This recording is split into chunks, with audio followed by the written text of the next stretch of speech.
Halo teman-teman perpustakaan SMA Negeri 32 Jakarta, bersama dengan saya di sini, Kak Ahmad Musyalin Firdaus sebagai Duta Alumni Perpustakaan SMA Negeri 32 Jakarta dalam acara Ayo Bincang Buku. Bersama dengan saya, Bapak Sucipto Ardi, ya, Guru Sejarah. Guru sejarah ya? Ya. Nggak, kayaknya lebih nih, nggak sejarah juga. Plusnya ada juga kan plusnya. Oke, ada plus juga ya.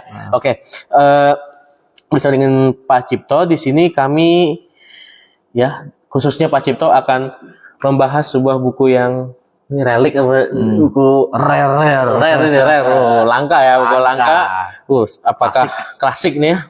Ini walaupun kelihatannya tipis tapi jangan-jangan bisa jadi ataupun ya biasa jangan melihat dari cover tapi kita harus lihat dulu isinya ya. Betul, buku yang berjudul Timur Bersatu dalam Negara Kesatuan Republik Indonesia yang ditulis oleh Dr. Andes Sutrisno. Ya. Oke, mungkin di sini kita bisa mulai bincang-bincangnya. Nih Pak Cipto, kira-kira kenapa nih dalam sesi kita bincang buku kali ini Pak Cipto ingin membincangkan buku Timur ini? Gimana Pak Cip? Ini buku pertama klasik ya. Ini dilihat dari segi luarnya saja. Iya, covernya saja, nggak banyak-banyak, 74 halaman. Kenapa saya tertarik membahas buku ini? Kita di tahun 2025 ini belum pernah ada buku seperti ini. Artinya adalah pemerintah tidak pernah mengeluarkan lagi buku resmi mereka. Kalau buku resmi official kali ya. Official history tentang Timur. Terakhir itu tahun 95, ini tahun 84 yang perubahannya tidak terlalu jauh dari 95, yang salah satu penulisnya adalah Anhat Gonggong dan sampai hari ini belum pernah ada lagi. Nah, itu kan sudah 30 tahun ya, 30 tahun lah ya. Tidak ada perubahan-perubahan dan selama belum ada perubahan kita masih pakai yang ini secara resmi ya. Walaupun banyak perubahan nanti akan dibicarakan dalam buku-buku yang lain. Dan kemudian untuk kita yang baru mau membaca tentang seperti apa sejarah Timur atau hari ini namanya Timur Leste, bolehlah buku ini dibaca. Ya, kalau disebut pengantar boleh juga, tapi murni pengantar enggak juga. Ada beberapa hal yang memang cukup mendalam yang ada di dalam buku ini. Faktanya oke punya. Jadi gitu. Pak Cipto bilang bahwa buku ini walaupun dibilang pengantar juga enggak, tapi dalamnya juga dalamnya maksudnya gimana tuh Pak? Maksudnya isinya gimana tuh Pak? Isinya Pak? Ya kita kalau hari ini kita kan budaya kita sekarang budaya internet ya. Banyak baca buku, seringkali yang ujung-ujungnya juga kita lihat internet juga kan. Nah, kenyataannya adalah mereka yang baca di internet, seperti saya juga melihat di internet kan, kita kesannya itu mencaplok lah gitu ya. Kesannya invasi lah dan sebagainya. Di buku ini tidak seperti itu. Jadi ada beberapa dimensi-dimensi sudut pandang yang memang tidak hanya bisa diterka atau dilihat masa lalu itu satu dimensi. Kan kita paham bahwa sebuah sejarah itu seperti hari ini ya. Ada dimensi sosial, ekonomi, politik, nggak hanya militer saja. Dan buku ini menawarkan hal tersebut. Setidaknya buku ini di tahun itu bisa memotretlah secara umum tentang apa yang terjadi di tahun ketika Timur masuk ke Indonesia. Ini dari tahun lama loh ini, Kak Alen. Dari mulai zaman kerajaan, perlawanan mereka orang Timur, kemudian proses integrasi sampai tahun 1983-84. Jadi masih hangat-hangatnya integrasi. Jadi juga buku itu juga selain dia membahas sejarah sebelum integrasi ya, tahun 75, dia bahas juga tentang berarti masa-masa zaman kerajaan dan juga masa Portugis berarti ya, kedudukan Portugis ya, jajah Portugis. Dan kalau pasca integrasi berarti ini juga membahas sedikit tentang perkembangan Timur dalam Indonesia berarti ya. Ketika dia baru masuk dan diterima, berarti kan mereka itu diterima ke Indonesia NKRI kan tahun 76 ya, 77, 78, 9, 80, 81, 82, 83 ya, belum lama lah, sekitar 5 tahunan lah ya, 6 tahunan lah, 6 tahun 7 tahun lah, masih baru itu. Kan kondisinya adalah ketika Timur menjadi bagian dari Indonesia menjadi provinsi ke-27 tahun 75, berarti kan dia kan tertinggal dengan provinsi lain kan 30 tahun. Iya. Iya kan 30 tahun karena Indonesia umumnya mereka gabung dengan Indonesia kan tahun 45. Betul. Nah, ini tahun 75 berarti 30 tahun. Nah, untuk mengejar ketertinggalan 30 tahun itulah, maka kemudian pemerintah menggenjot pembangunannya. Sayangnya tidak ada di buku ini. Baru proses ketika awal mau melakukan pembangunan, tapi positif kok. Mereka sudah berencana dan sebagainya, kira-kira begitu. Terus di buku ini kira-kira Pak Cipto apa hal yang menarik nih Pak? Apakah ada yang membuat jadi pas Pak Cipto baca nih, wih kesan lah istilahnya, oh jadi begini keadaan Timur-Timur atau lainnya gitu mungkin yang Pak Cipto pas baca buku ini jadinya pun Pak Cipto berkesan lah, ini buku kayaknya menarik banget untuk dibaca gitu Pak. Iya, menarik adalah salah satunya di situ dikisahkan bahwa sebenarnya ini adalah jawaban netizen katakan sudah yang ramai di dunia internet, bahwa mereka meyakini kehidupan di zaman Portugis lebih baik di zaman Indonesia gitu kan. Nah, di sini dijelaskan bahwa Portugis yang berkuasa 450 tahun saja dia tidak menghasilkan sarjana lebih dari 10. Bahkan di buku ini disebut cuma 2 sampai tahun 1975. Itulah yang kemudian salah satu menjadi gubernur. Kemudian diceritakan juga bahwa perang-perang yang ada di sana yang luar biasa itu juga diceritakan di sini. Namun dia lebih soft jadi ya. Sehingga kita tidak melihat kengerian-kengerian yang ada, kita melihat bahwa ini proses berjalan secara politis saja gitu ya.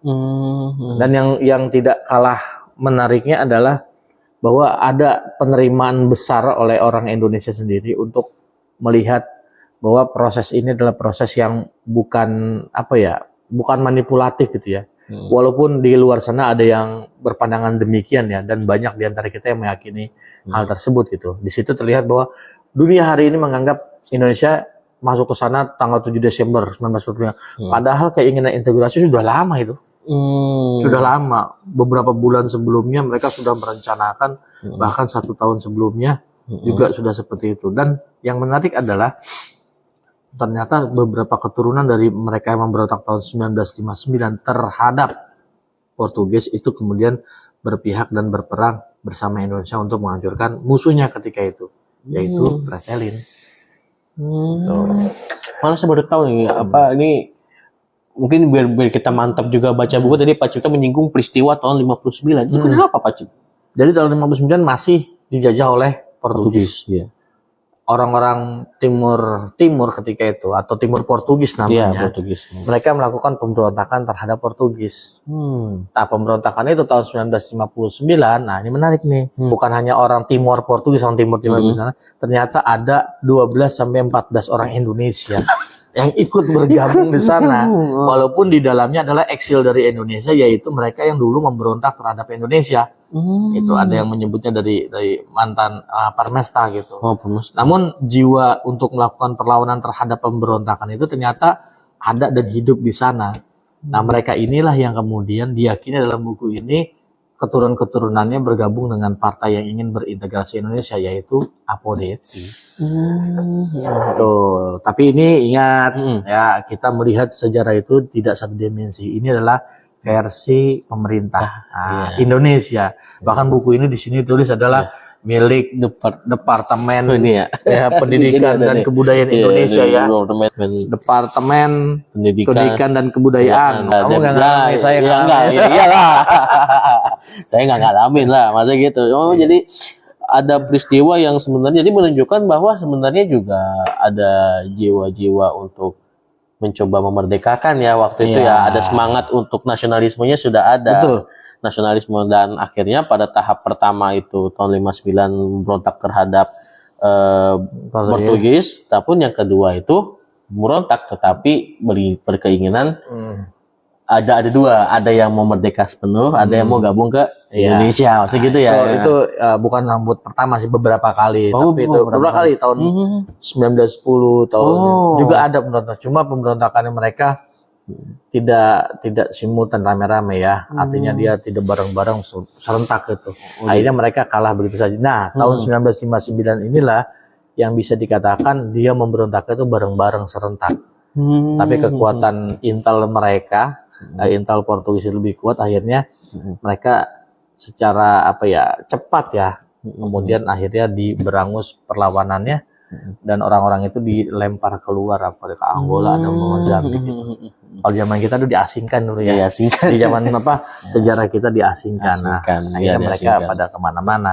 Anak keturunan itulah yang kemudian menghitung-hitung bahwa kita diberikan kesempatan untuk dekolonisasi. Akhirnya kan 3 keluar tuh.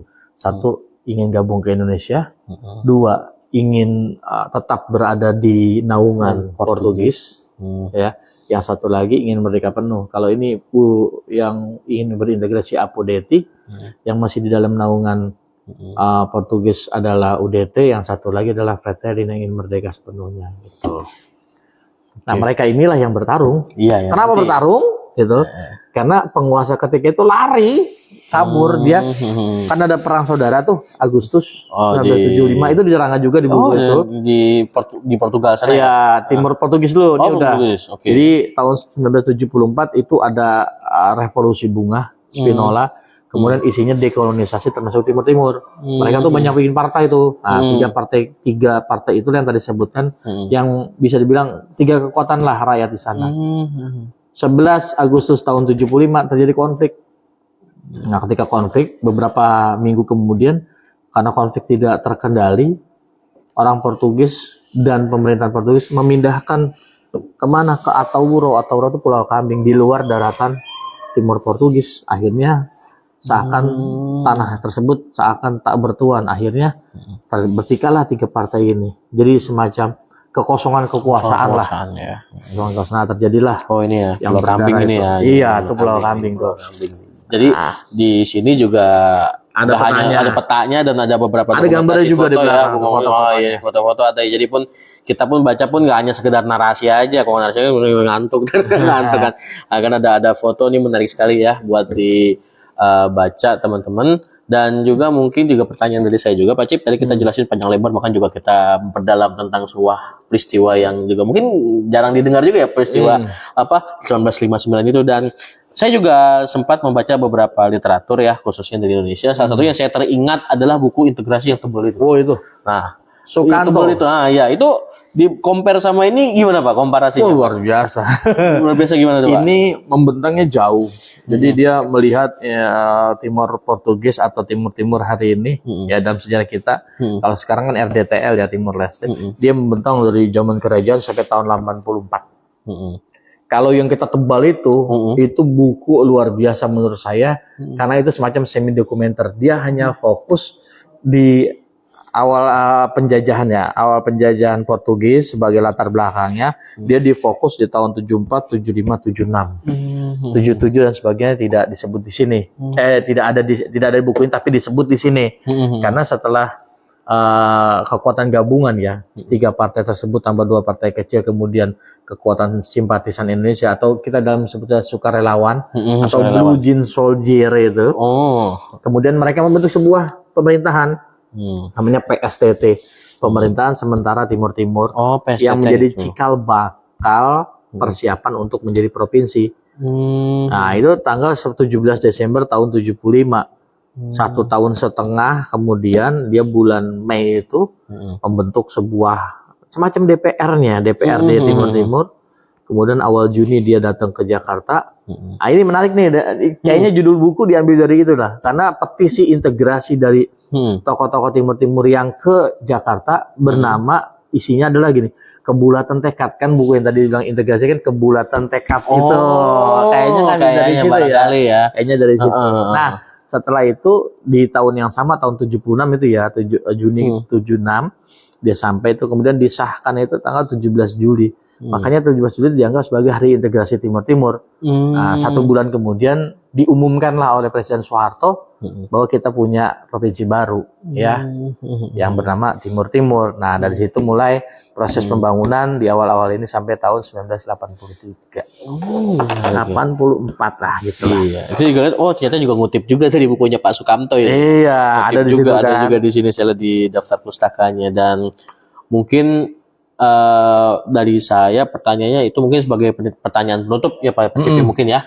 Kalau dari saya dengan Bapak membaca buku ini, khususnya buku inilah ya, dengan Bapak melihat saat ini gitu, Indonesia ataupun daripada perkembangan sejarah Indonesia, apa yang Bapak bisa sampaikan atau istilahnya ya menjadi jalan pikiran Pak Cipto gitu dalam melihat sejarah khususnya tentang Indonesia dan Timur Timur. Kalau kita melihat dari sini saja ya, jadi kita tidak lari-lari kemana-mana, bahwa kita itu bangsa yang bisa menerima walaupun kita berbeda. Ya, dia bukan jajahan Indonesia, bukan jajahan Belanda gitu ya. Tapi mereka keinginan bersatu dengan kita terima, dan itu menjadi nilai penting untuk kita untuk hari ini. Apapun beda mereka, apa politiknya atau apa, selama itu masih memiliki kesamaan dalam visi dan misi, ya boleh-boleh saja. Karena di dalam buku ini ada beberapa kalimat yang menurut saya menarik, bahwa mereka yang orang-orang Fretilin yang mau menyerah tapi dia mau membangun Timur-Timur, itu kemudian diampuni dan bisa normal gitu, tidak ada diskriminasi dan sejenisnya gitu loh. Dan itu menjadi menurut saya salah satu poin penting dari buku ini. Kita bisa ambil dari itu. Yang lain-lain kontroversi sebagainya kan banyak ya. Iya. Kita bisa lihat dari buku semua. Oh itu propaganda, itu ini sebagainya. Biar sajalah. Ya kan, kita akan berdasarkan fakta yang ada di lapangan itu. Dan itu mungkin saya akan di podcast ini lagi dengan buku yang lain. Itu akan kita bahas lagi, karena buku tentang Timur-Timur itu banyak. Yang pasti menurut saya dari buku ini kita bisa mengambil salah satunya adalah yang seperti tadi. Bahwa kita bisa loh hidup bareng-bareng walaupun kita berbeda. Kita bisa menerima walaupun kita berbeda.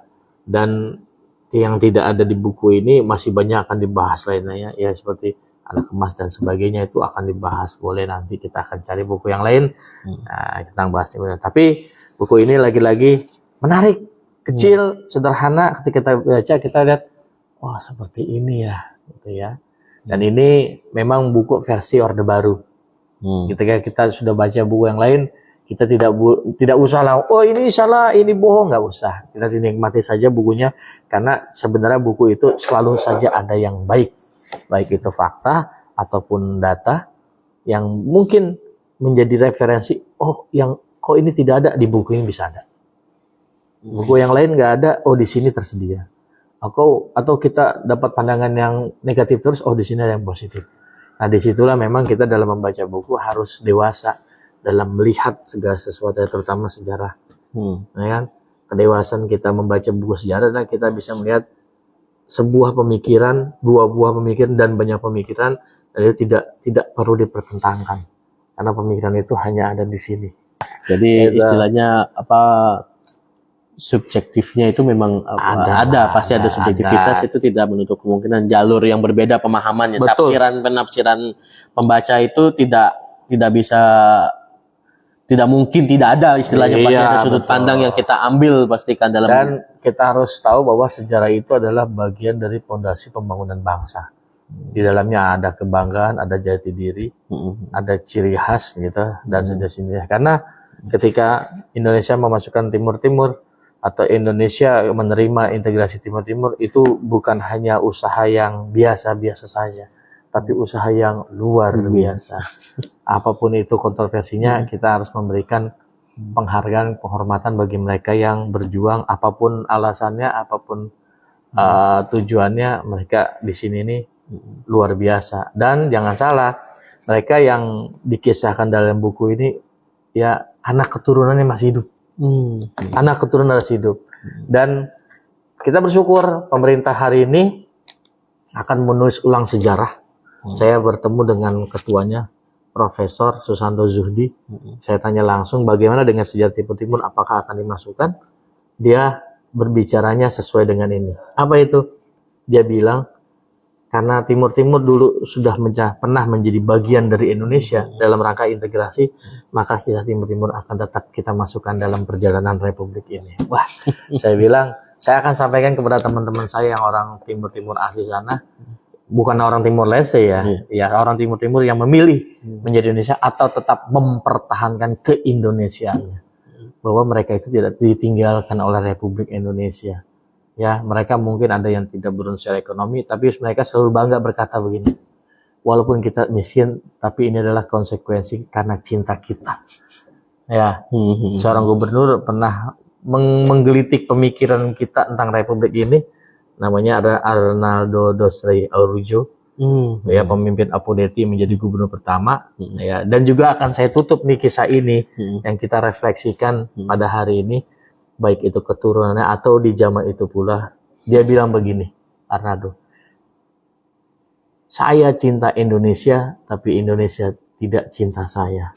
Aduh. Tapi itulah faktanya. Ya, tapi apapun itu, nah keturunannya masih tetap cinta Indonesia. Mantap ya. Oke, Pak Cip cinta Indonesia ya, Pak Cip Betul, ya. betul, Cinta betul. Indonesia. Oke, mungkin untuk closing nih Pak Cip ya. Kalau boleh saya simpulkan, buku ini memang menampilkan sebuah sudut pandang ya, dinamika penulisan sejarah Indonesia Di zaman Orde Baru. Zaman Orde Baru, dan kita juga istilahnya ya tidak perlu menjudge mungkin ya, tidak perlu menghakimi, karena memang itulah tulisan ketika pada masa itu. Dan juga kita harus ingat mungkin teman-temannya bahwa selama ada bukti baru atau ada sejarah itu akan terus ya berdinamika lah selama ada penemuan sumber-sumber terbaru yang belum tertulis. Betul. Jadi kita jangan buru-buru untuk menghakimi istilahnya ya, tapi nikmati saja, inilah hasil produk zaman ketika itu ya Pak Cip ya. Betul. Kita itu, saya simpulkan buku ini menampilkan bagaimana pemerintah Orde Baru menggambarkan Timur seperti apa ya. Khususnya ketika masa-masa integrasi tahun 75. Dan untuk Pak Cip, kalau di rating buku ini 1 sampai 10? Ya pasti kalau di sekolah di atas KKM ini. Udah lulus ya. Lulus ya. Boleh lah. Mungkin kalau dinilai antara 7 sampai 85 lah. Oke, berarti buku ini recommended banget lah ya, istilahnya buat teman-teman baca. Oke, mungkin itu saja yang bisa kami share ya mungkin ya Pak Cip ya. Bisa kami share dalam Ayo Bincang Buku pada kesempatan kali ini. Terima kasih Pak Cipto yang telah meluangkan waktunya nih. Kayak saya rasa kita diskusinya panjang sekali ya, karena ini ya namanya kita bahas sejarah pasti akan menjalar kemana-mana gitu. Betul itu. Sangat panjang, luas, dan perkembangan itu memang harus diperhatikan. Dan kita sepertinya baru memulainya hari ini. Dan jadi jangan buru-buru bosen kalau kita baca buku sejarah, karena sebenarnya itu sejarah pasti seru bacanya. Seru, nggak bikin ngantuk. Betul, dan berdinamik. Iya, berdinamis gitu ya. Mungkin itu aja teman-teman. Terima kasih kepada teman-teman yang sudah menyimak dari awal sampai akhir. Kita bertemu lagi dalam pertemuan selanjutnya, dan sampai jumpa. I don't ever slow up, no I don't take shit. I got no love for the fakeness. If you wanna play tough and wanna hate this, I'll always show up.